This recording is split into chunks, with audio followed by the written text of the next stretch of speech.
प्रयागराज के कुंभ मेले में वायरल हुई मोनालिसा एक बार फिर से सोशल मीडिया पे वायरल होने लगी है।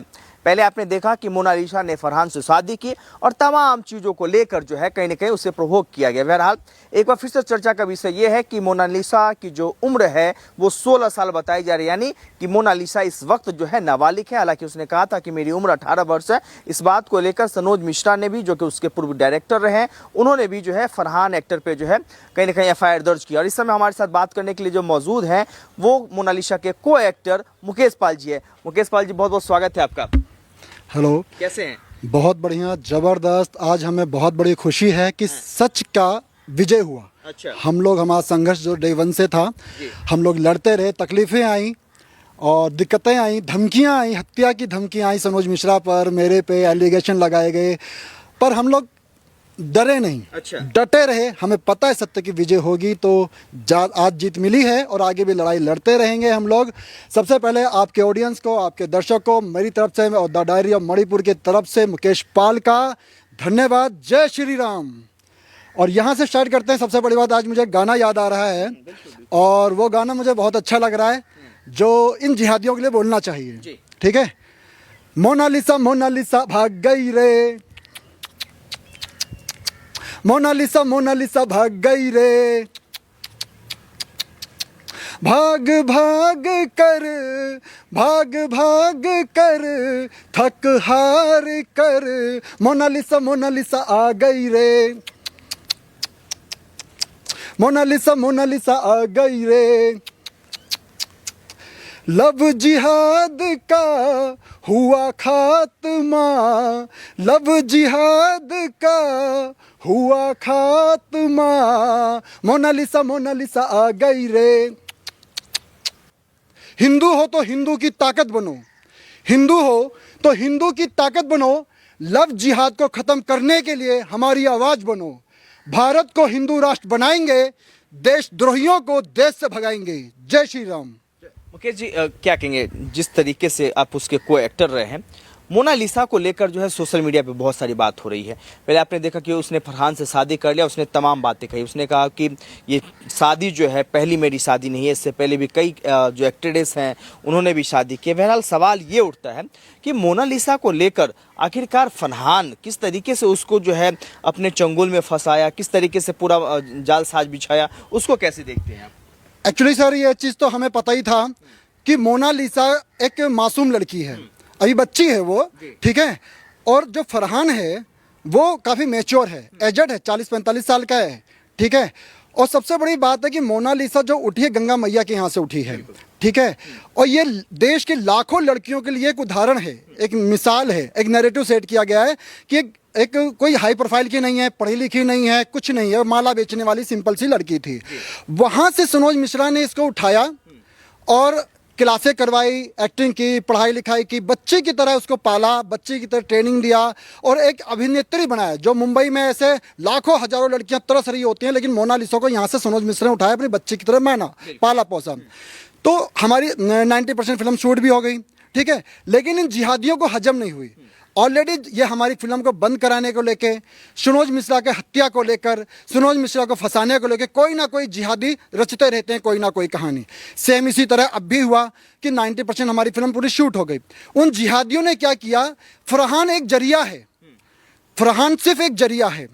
मोनालिसा बहुत अच्छी लड़की है, गंगा मैया को मानने वाली लड़की थी, माता रानी में विश्वास रखती है, हिंदुत्व में विश्वास रखती है। वो कभी मुसलमान लड़के से शादी कर ही नहीं सकती। वो मेरी को एक्ट्रेस रही है, क्योंकि हमें पता है ना, हमसे डिस्कस करती थी, मैं से रील बनाती थी, खुश रहती थी और बढ़िया तरीके से रहती थी।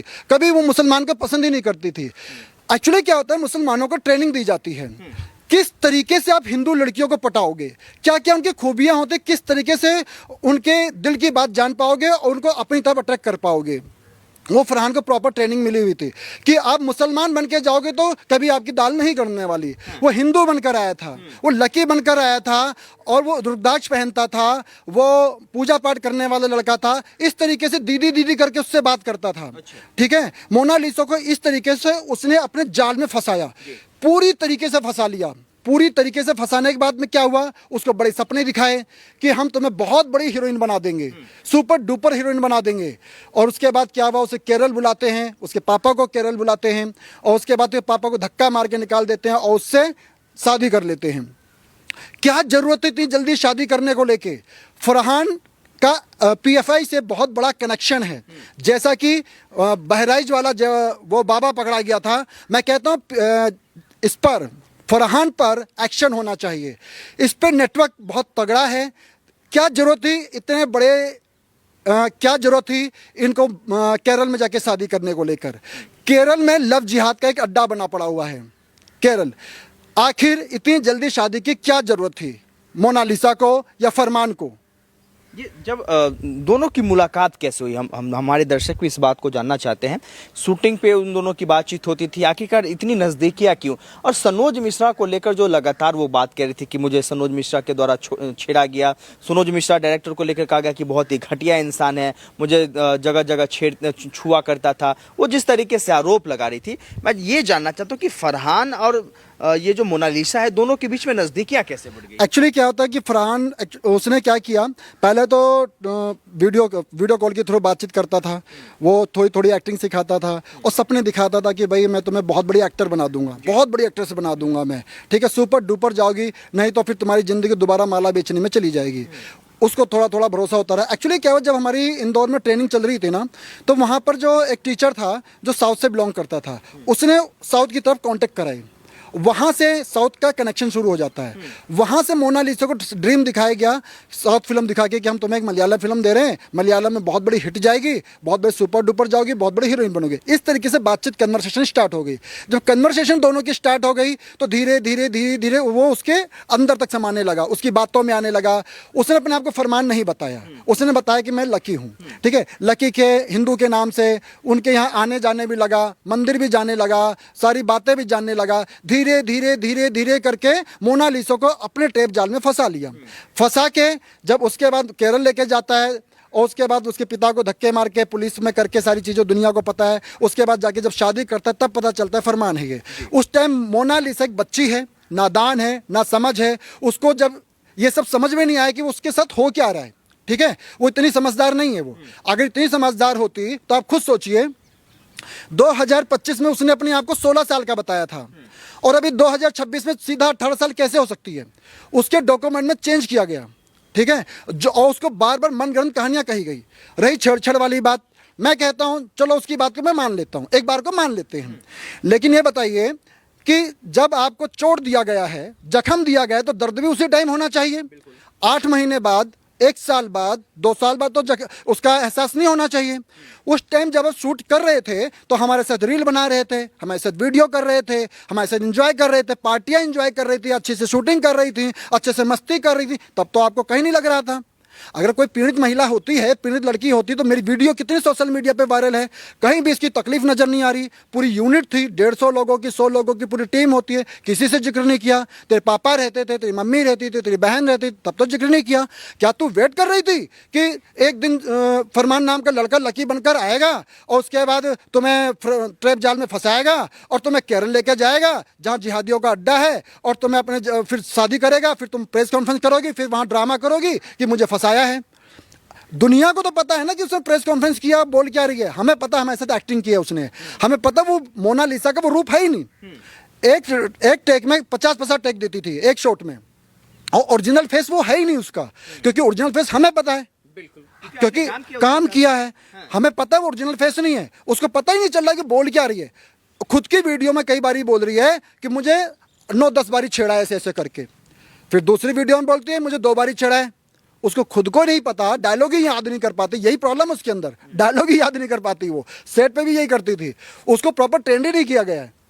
और आंसू भी नहीं गिर रहे, झूठ को रो रही है, आंसू एक नहीं गिर रहे थे। मतलब pre scripted story press conference हुआ था। हाँ। सनोज मिश्रा जो मूवी बना रहे थे, वो मूवी कितनी बन चुकी थी, पूरा फंड जिस तरीके से लगाया गया, अब जो है सनोज मिश्रा जी का क्या स्टैंड है इस पे? एक्चुअली क्या देखिए, मूवी तो 90% कंप्लीट हो चुकी है और करोड़ों रुपया पानी की तरह बहाया गया है। इसको अभिनेत्री बनाने को लेके, ट्रेनिंग को लेके एक एक टीचर 50-50 हज़ार रुपये में लगते थे।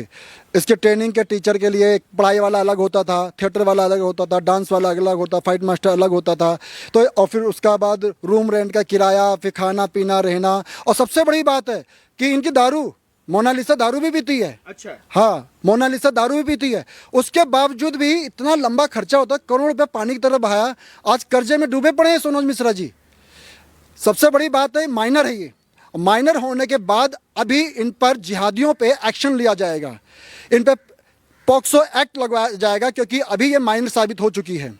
ठीक है, SC/ST एक्ट लगाया जाएगा, किडनैपिंग का एक्ट लगाया जाएगा, माँ बाप पे जो उसने लांछन लगाए हैं, जो उनको माँ बाप पे आरोप लगाए हैं, उस पर एक्शन लिया जाएगा। मोनालिसा कह रही थी कि जो मेरे फादर हैं वो दूसरे औरतों के साथ रहते, तो वो कह रही थी कि मैंने तीनों अपने भाई बहनों को मैंने खुद पाला है। अभी फरमान पर किडनैपिंग को, ST/ST एक्ट को लेकर और पॉक्सो एक्ट, ऐसे कितनी धाराएं लगेंगी, कम से कम 10-12 साल की सजा होगी उसको। घबरा चुका है वो, क्योंकि इसे अगर आप एक माइनर बच्ची के साथ, बच्ची है वो अभी, तो वो माइनर बच्चे के साथ उसकी सहमति के बावजूद उसको टच किया है आपने, तो आप क्रिमिनल साबित होते हो, आप क्रिमिनल लॉ के अनुसार। ठीक है, इसको बहुत बड़ी सजा होने वाली है। और अभी तो यहाँ ही नहीं रुकने वाला काम, ये लव जिहाद से कई बड़ा एंगल है। क्योंकि आप सोचिए, आप काम करते हो तभी जाके पैसा कमा रहे हो, अपने घर गृहस्थी चला रहे हो। मैं काम करता हूँ तभी जाके घर गृहस्थी चल रही है। अगर एक दिन काम नहीं करूंगा तो मेरे घर में खर्चा नहीं चलेगा, मेरे बच्चे का एडमिशन नहीं होगा। अभी हम किस तकलीफों में जी रहे हैं हमें पता है, क्योंकि फिल्म रुक गई है हमारी, हमारे बच्चे का एडमिशन नहीं हुआ। अब सोचो कि इस फरमान पर फंडिंग कहाँ से आ रही है। कोई बड़ा एक्टर नहीं, हमने नहीं सुना था कोई नाम वाम, कोई जानता भी नहीं इसको। सोचो, बाउंसर है, गार्ड है, लग्जरी गाड़ियों में घूम रहा है, बंगलों में रह रहा है, इतनी बड़ी पार्टी की ऑर्गेनाइज कर रहा है वो। ठीक है, इतनी बड़ी फंड, करोड़ों अरबों की फंडिंग कहाँ से आ रही है। PFI से जो कनेक्शन है वो सामने आएगा, जैसे झंगुर बाबा का निकला था। इसके कनेक्शन के तार बड़े लंबे हैं और केरल में इसको सपोर्ट मिला। वहाँ की प्रशासन पर सवाल पैदा होता है कि आपने फर्जी डॉक्यूमेंट क्यों तैयार करवाया एक माइनर लड़की का। इसका मतलब ये हो गया कि केरल गवर्नमेंट उसके अंदर इन्वॉल्व है।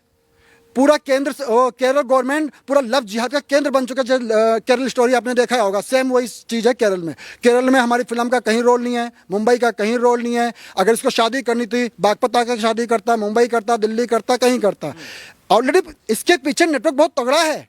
फरमान तो सिर्फ एक जरिया है, उस लड़की को फंसाया गया है। हम तो कहते हैं उस लड़की को एग्जाम्पल, एक नैरेटिव सेट किया गया है, जो पूरे देश में एक जो छोटी छोटी बच्चियां, गरीब दुखियारी लड़कियां होती हैं, जो अभिनेत्री बनने का सपना देखती हैं, जो डॉक्टर इंजीनियर बनने का सपना देखती हैं और बनती भी हैं, तो उनके लिए एक मैसेज गया है कि गंगा मैया से निकली हुई लड़की जो अभिनेत्री इतनी बन चुकी है, जब वो लव जिहाद आ सकती है, मुसलमान से लड़के से ब्याह कर सकती है, तो तुम क्यों नहीं कर सकती हो। एक नैरेटिव सेट किया गया है, ये एग्जाम्पल सेट किया गया है पूरे देश के लिए। और जबकि मैं बार बार बोलता हूं कि लव जिहाद पे बैन होना चाहिए, स्ट्रिक्टली कानून बनना चाहिए और इस पर देशद्रोह का मुकदमा चलाना चाहिए फरमान पे, इसको फांसी की सजा देनी चाहिए। नहीं तो हर रोज, पहले झंगुर बाबा निकला, आज फरमान निकला, कल और निकलेगा। क्या हिंदू की बहन बेटियां फालतू हैं? उनके साथ शिकार बनाया जाएगा, उनको ट्रैप जाल में फंसाया जाएगा और उनके साथ बच्चे पैदा किया जाएगा, जनसंख्या बढ़ाई जाएगी और देश में सत्ता पर राज किया जाएगा। दोबारा से मुगल शासन लाया जाएगा हमारे देश के लिए। तो मैं यही देश से अपील करता हूँ, सरकार से अपील करता हूँ, इस पर बैन लगाना चाहिए, इसको रोकना चाहिए। तो क्या लगता है, अगर जो मोनालिसा है यदि घर वापसी करती है तो जो फिल्म बनाई जा रही थी वो फिल्म फिर से शुरू की जाएगी? सनोज मिश्रा क्या वाकई में फिर से मोनालिसा को एक मौका देंगे? जो गलती उसने की है उस गलतियों को फिर से सुधारा जा सकता है? देखिए सर, सनोज मिश्रा सर पर जो हैं उन पर बहुत बड़े एलिगेशन लगाए गए हैं। सनोज मिश्रा की जितना मोनालिसा है उससे बड़ी बड़ी सनोज मिश्रा जी की बेटियां हैं। ठीक है, और उसके रही फिल्म की बात, तो अभी मोनालिसा को सनोज जी से माफ़ी मांगनी चाहिए। ठीक है, माफ़ी इसलिए मांगनी चाहिए क्योंकि उन पर इतने बड़े एलिगेशन लगाए गए हैं जो कल्पना से व्यवहार है, उनके जितने उनकी बच्चियाँ हैं।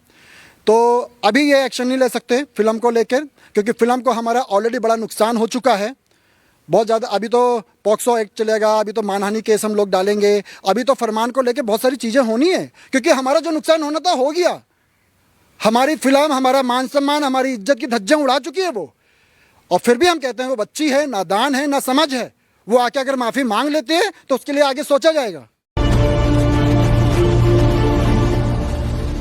लेटेस्ट अपडेट्स के लिए चैनल को सब्सक्राइब करें और बेल आइकन को प्रेस करें।